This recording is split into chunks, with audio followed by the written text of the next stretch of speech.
Hello again. In this pretty short video, we're going to make a pretty easy texture, but it can be surprisingly handy. We're going to do denim, because you may run into, especially if you make games, creating denim quite a bit. Alright, we're going to start out with a couple of blues. A kind of medium blue, somewhere up in here. And you can play around with this. These numbers are not exact, because there's lots of different denim out there.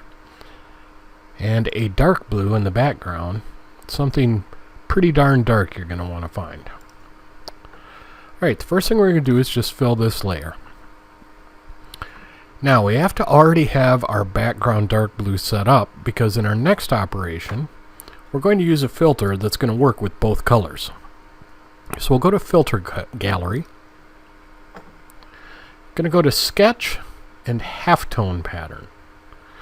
And we're going to set our size at 2 and our contrast, I like even numbers, 10. And pattern type dot.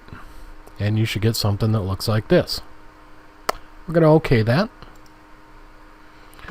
And you can kind of see, as your eyes unfocus, that it's starting to look like a woven denim.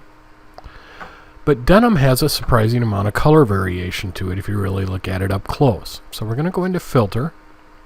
We're going to add some noise. About 15%. Gaussian.